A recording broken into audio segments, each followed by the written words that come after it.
Today, we warn you about the dangers of rooting for Miami in a close game. This is what happens. Ooh, not pretty. I'm your preseason playoff ballot. You had it all figured out. 4 teams that had what it takes to get to the final showdown, and of course, every ballot needs a dark horse. It's time to, God dang it, wake up, college football!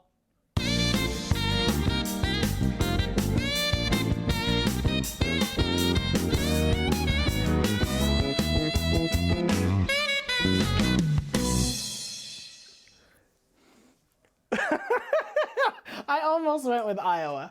Did you? Like this close to Iowa, but like Iowa's got enough to deal with this. They were closer last year. I would have made a lot more sense.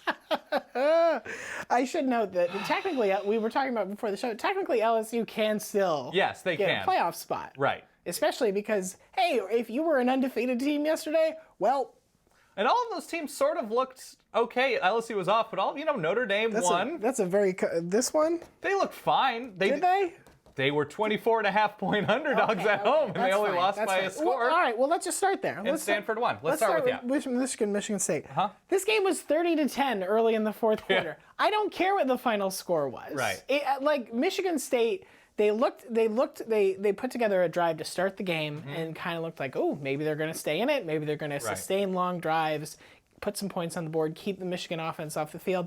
That's not what happened. No. Michigan scored on all 5 of their first half possessions. They averaged almost 8.7 yards a play. Yeah. Like, good for you, Michigan State, keeping it close in terms of Vegas. And confusing for you, Michigan State, going for that 2-pointer with 1 second left when it would have changed nothing. Right. And instead you gave Jabril Peppers just one more highlight for his Heisman submission. Yep. Yeah, Michigan State's not a good team this year. Michigan is. They are one of only 2 Power 5 teams that has not had a game all year where they've turned the ball over twice. Right. The other team? It's ridiculous. Where they have not turned the ball over twice against a Power 5 team? No. As a Power 5 team, in all of their games. In all of their games, to not turn the ball over twice. Yeah. Colorado? Washington. The other one was Washington. Yeah, Washington's real good. Michigan looks, defensively especially, and you could argue that they went a little bit too conservative in the second half, particularly in the fourth quarter on offense, when their thing all year has been never take your foot off the pedal. I know. Challenge fourth downs that are totally inconsequential. Did you ever feel like the game was in doubt? No, not particularly. Then in the first quarter, I did. Right. I mean, if we're talking second quarter on. Right, second quarter on. No, I didn't. But it could sort of portend maybe unfortunate things where Michigan is up 14 in the fourth quarter against a better team. I hear what you're saying, but the flip side of this is Ohio State played Northwestern. Yes. That game definitely felt in doubt.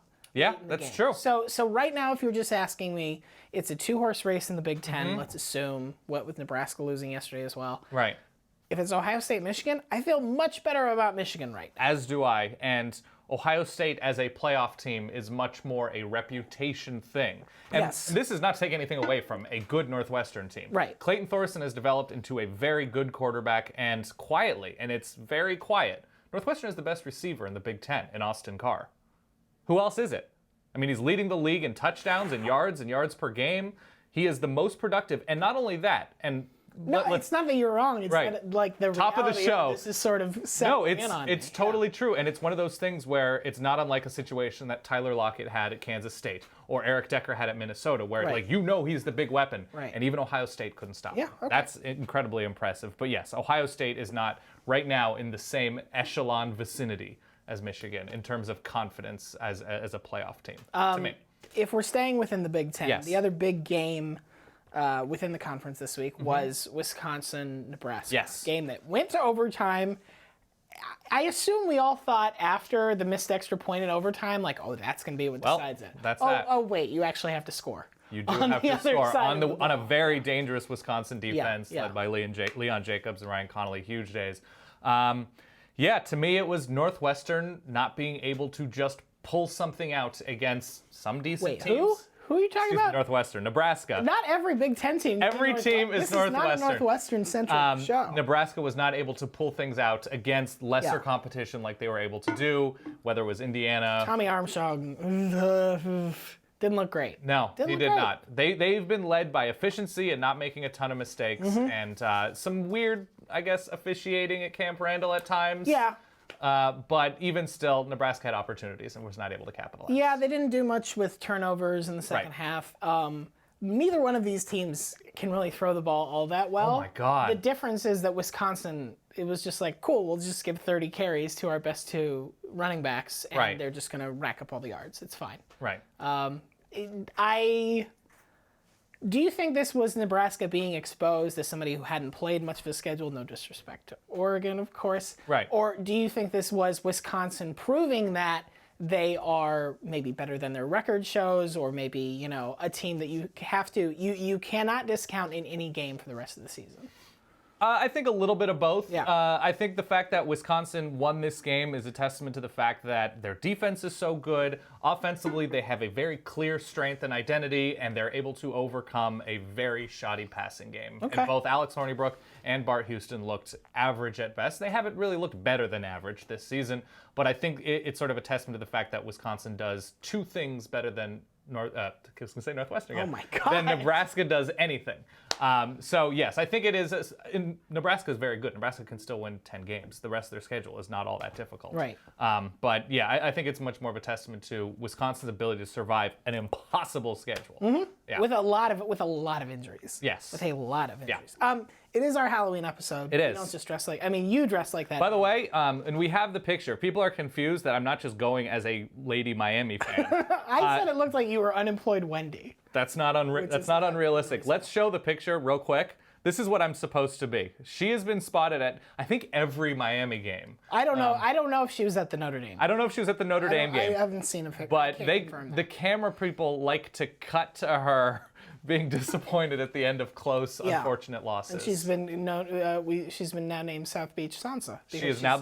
She's got the braids, and bad things happen to her. I say I'm even better looking. Wow, I don't think we have to get into that. I don't think it has. Okay, so. Okay, do you want to stay with this theme? Sure. So we talked about Michigan State. Yeah. LSU was off. Do you want to talk about Notre Dame Miami, since that is as I am dressed? What I appreciate about Notre Dame Miami was that it gave, if you had anxiety about either one of these teams, there was something for you here. Yes. You have Notre Dame blowing a 20-point lead and giving up 27 straight points through basically every special teams error you can imagine. Yeah. If you're like, I don't understand, how could you fumble a hold on a punt? Be like, yeah, they put a holder in there. I don't know why. They decided to punt it off a tee. It didn't go great. But Notre Dame won, and that's not a thing we've been able to say more than 2 other times really this tried. season. They tried so hard. They tried to lose. That fumble at the end of the game that Miami was not able to get on. But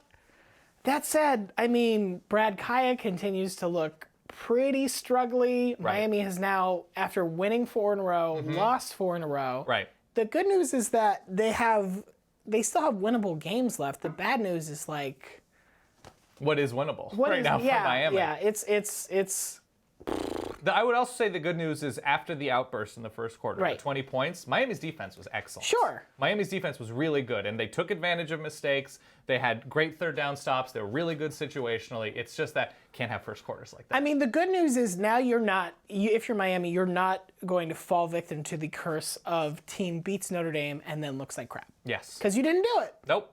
That's smart, maybe. And let's see, Syracuse lost to Notre Dame. Yes. And then beat Virginia Tech. That's true. So maybe losing to Notre Dame is the real win. I think Nevada's the other team that lost too. They haven't been that great this year. And I don't know what they've done. Yeah, that's true. Let's stay in the ACC. The sort of headline game of the day and night was Florida State Clemson.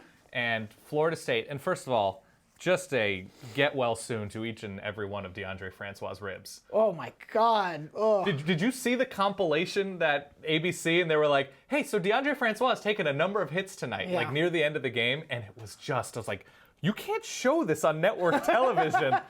There are children that might be watching this. Yeah.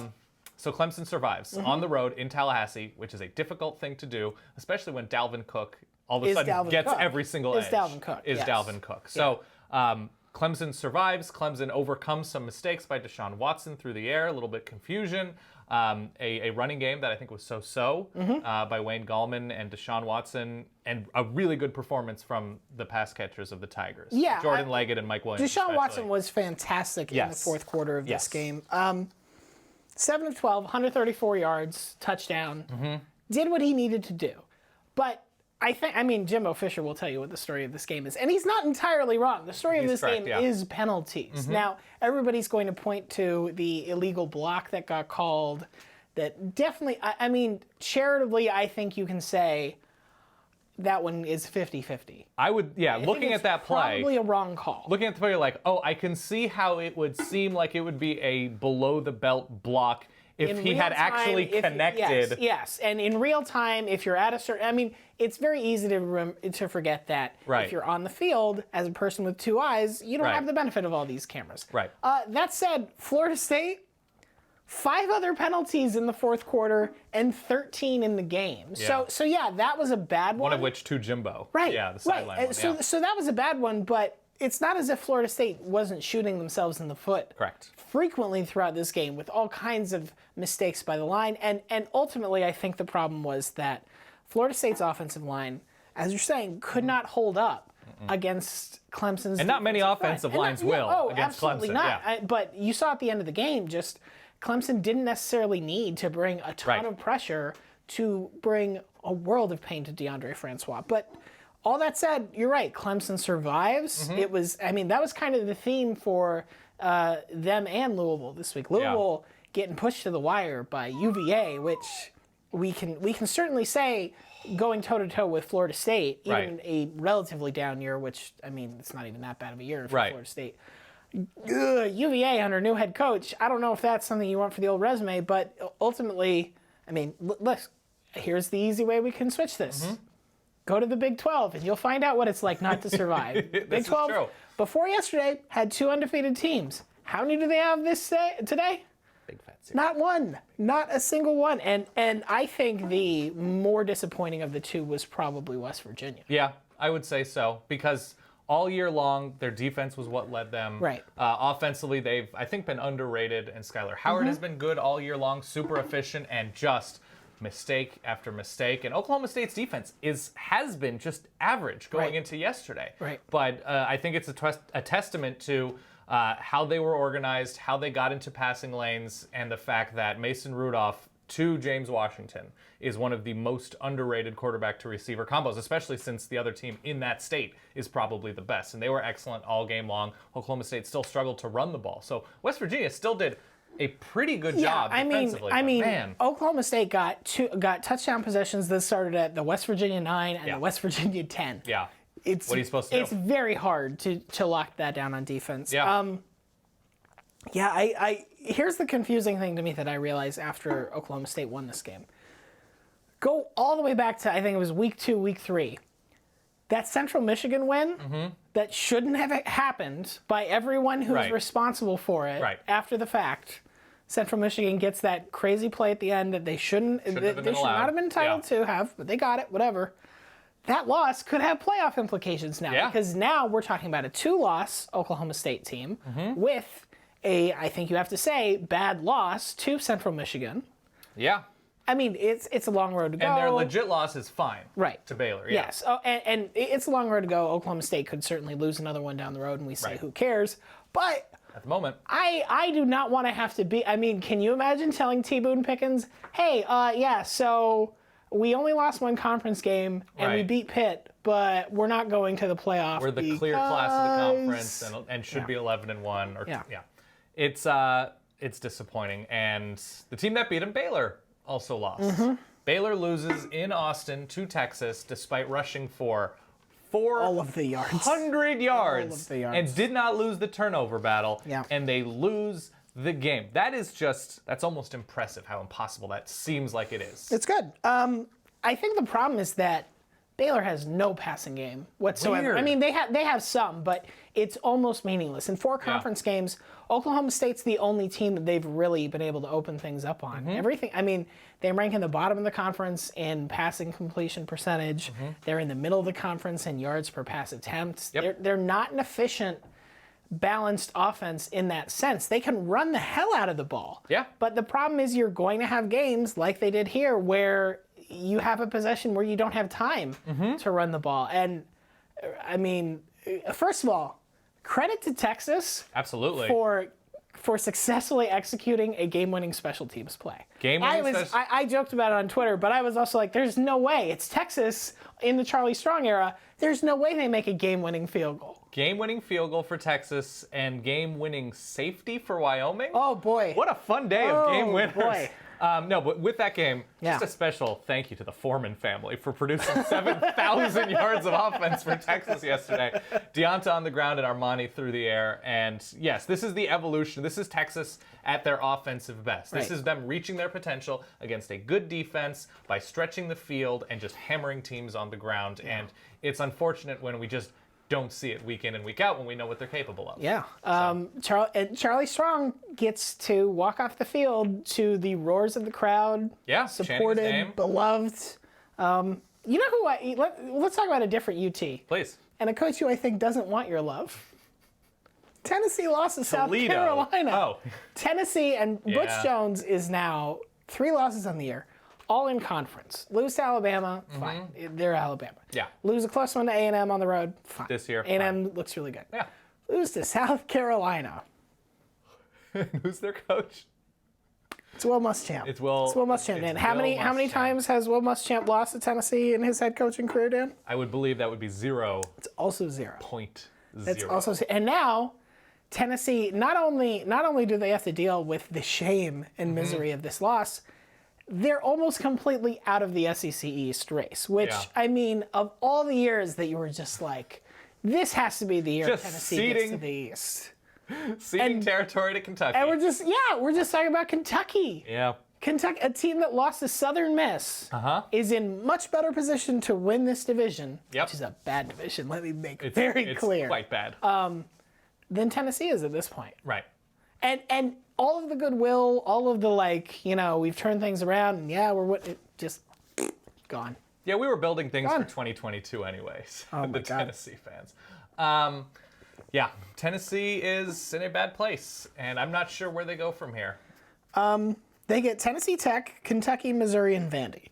You look at that schedule, you look at Tennessee, even though they're depleted because of injuries, and you say, that should be 4-0. You also should have beat South Carolina, so I don't know what to say. I mean, could they go 2-2 against this stretch? Maybe. Could be. I think this can easily be a 4-loss Tennessee team, which maybe at the end we'll look back and say, they lost too much, the schedule was too rough. That's fine. Right. The way it happens will probably matter a lot for Butch Jones and for Tennessee fans as a whole.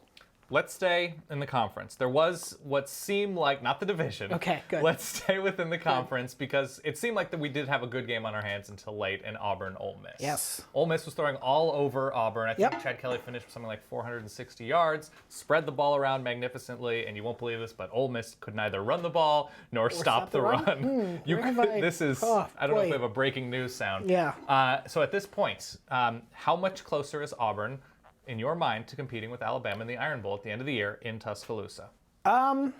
With a very good run defense and a very good ability to run the ball. Closer than whom? Than Auburn a month ago. I think significantly just because Auburn has offensive identity. Yes. And like we've said before, I think it's a somewhat limited identity, and I don't think you can sort of say like, oh yeah, we just run, right, and assume that will beat Alabama. Right. But you feel like they know what they're doing. They have a plan. They stick to the plan. They're not rotating. The quarterback rotation thing is done. And they also, even though you're right, they gave up a number of points and yards to Ole Miss, the defense as a whole has enough that you have to account for. Right. It doesn't have as many obvious weak spots as some of the other defenses in the SEC at this point. I think at this, I don't think it's particularly hot takey to say for Auburn to win, they're going to need probably 3 breaks in that game. Yeah, that I was going to say broken doesn't plays, get. turnovers. Some special teams, something like that. But I think that's probably a month ago I would have said they needed 6. Yeah. So that's totally fair. You're halfway there. The good thing, even when you look at the yardage that Chad Kelly was able to put up, Auburn stopped Ole Miss in the second half. Yes. That's when I look at teams, look, they gave up, 29 points? That's not great for a supposedly great defense. I think it's totally fine. 22 in the first half. 22 in the first half. Yeah. So there's a ton to be encouraged about with Auburn moving forward. Are you encouraged by Hugh Freeze and Ole Miss at this point? No. Okay. No, I'm very much Just not. wanted to get that out there. Yeah, their linebacking play is kind of atrocious. Let's go out all the way west. Yeah. Washington, Utah. Yes. Very interesting game. Yes. I thought it was going to be closer than a lot. Like, I think the line was like 10.5 to 11 and a half points. Yep. I figured it was going to be closer just because Utah's a team, as beat up as they were on defense, they're a team that they don't make a ton of mistakes. Nope. And their players just seem to know, like on defense, they know the gaps, they know the lanes, they know their assignments. On offense, they're not going to lose because they don't know what's going on. They'll lose because the other team is just better. And that happens. That's fine. They were able to run the ball. Joe Williams, again, America's most athletic retiree. He rushed for like 170 yards. Jake Browning was efficient, but not dominant. Right. And the story to me was Washington's play calling was excellent, and their ability on the ground was great, and they were able to survive and completely disrupt an underwhelming pass game from Utah. Yeah, I mean, what I like about Washington is that if they get inside the 30, they're walking away with points. Yep. They have the best red zone touchdown percentage in the nation right now, like almost 85%. 3 red zone possessions in this game, 3 touchdowns. Yeah. And I think that kind of consistency and what I mentioned before, the fact that they don't turn the ball over multiple times, those are the things that really add up over the course of the season. Now I think the question is if their pass defense can continue to hold up, because they've held every Pac-12 opponent they've played under 200 yards of passing. There are 2 teams left on the schedule who I think are going to change that, even if Washington beats that. Yeah. Cal and Wazoo. Okay. But Washington also has USC and a really good Sam Darnold. Oh, yes. Yeah. I think USC can as well, Yeah. but just given how much Cal and Wazoo the throw volume, the ball. yeah. Yes. That said, I think those will be good tests for us to see. You know, you look at who Washington's played to this point in the conference, and you're not like, oh, that terrifying Stanford passing attack, Right. or even at the time that terrifying Oregon passing attack. Right. I think it will be important for them in terms of the big picture. How can they play against those offenses that move faster, that can do more downfield, that can stretch them and test them in different ways? And the interesting thing to me as well about this game was, I think, you know how many offensive plays Washington ran?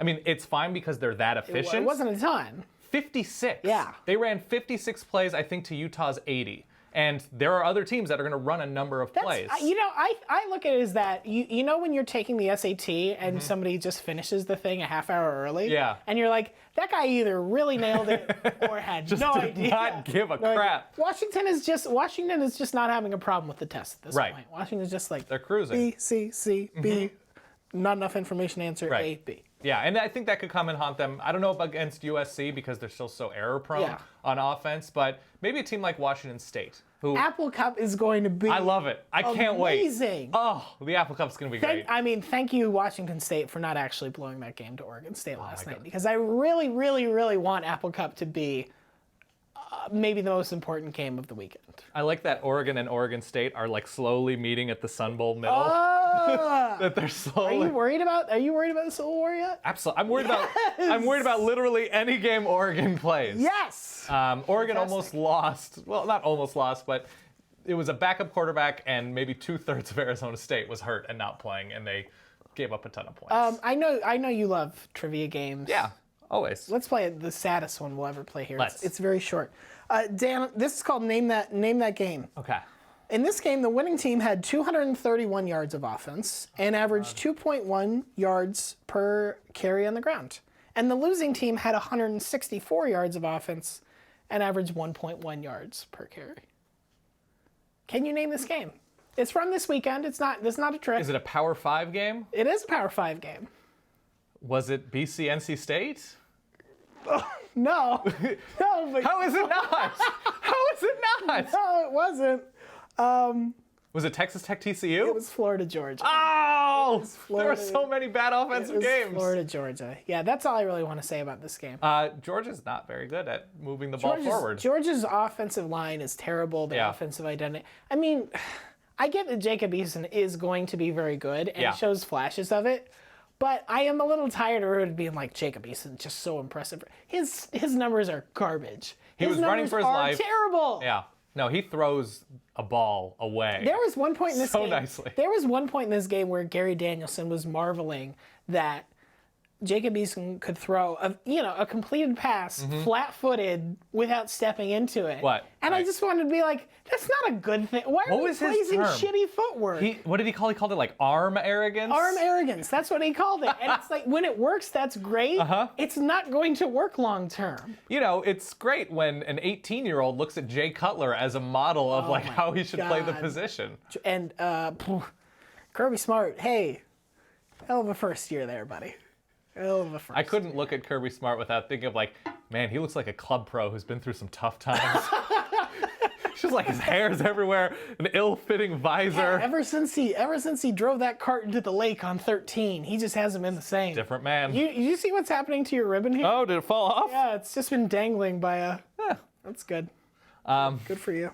Anyway, so other games that stood out to you in the SEC, ACC. I mean, we talked briefly about Louisville and how they needed Lamar Jackson to save them from a bad Virginia team. Hey, Boston College won its first ACC game in 2 years. Miracles can happen. Miracles can happen.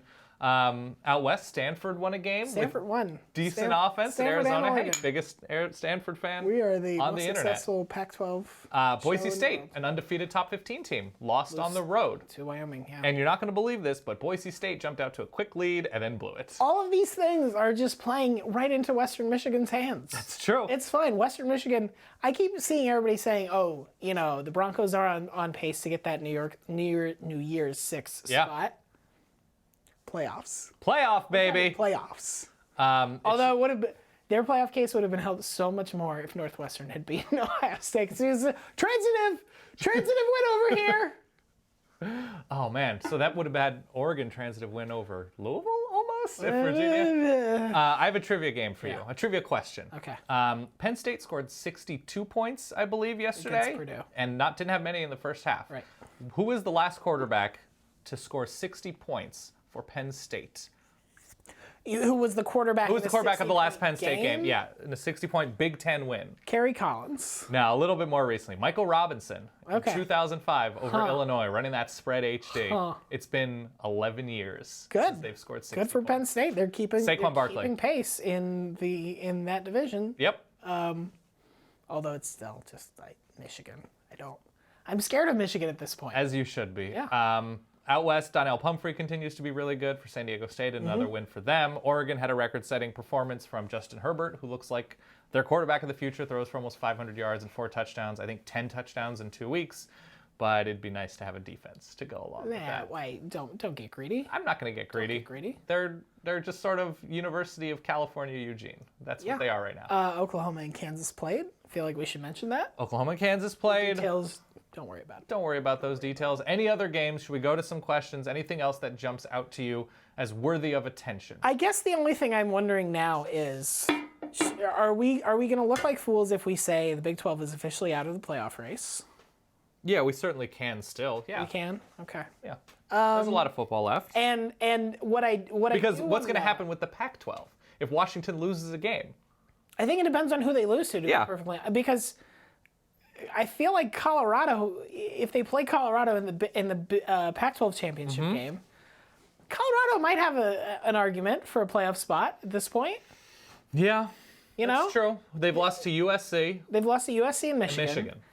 They played Michigan better than most teams have played Michigan this season. Absolutely. And they played that game on the road. They lost their quarterback during that game. And early, yeah. So I think you can make the case that 2-loss Colorado, if they beat undefeated Washington in the Pac-12 championship game, maybe. And this is I feel like we are in for a month of upheaval.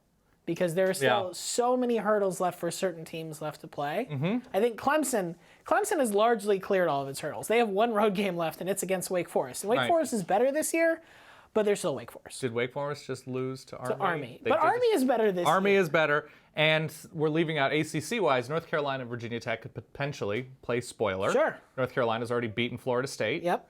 And Virginia Tech, another nice win on the road. A little sloppy play calling wise, but they're able to escape a tough Pitt team by 3. Hopefully Gerard Evans heals up. He's got a bum ankle, it looks like, a little bit. Isaiah wants to say, tell Iowa to play tougher teams out of conference. Did you want to camera tell Iowa?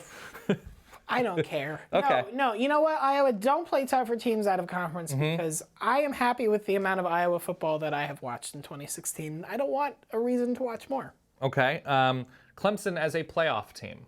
They don't have much left on their schedule. I mean, it seemed, I think the only potential stumbling block is if they lose to somebody in the ACC championship. Right. Game.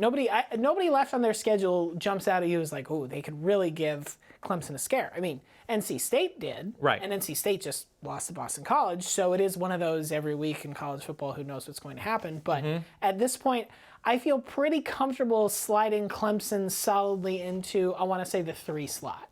I don't think they're going to have a lot of... The downside is because they don't have a lot left on the schedule, I don't think there's a lot of natural opportunity for them on their own merit to rise above Michigan or Alabama right now. Right. But if one of those teams loses, they'll benefit from that. Who's the second best team in the country? I think it's Michigan.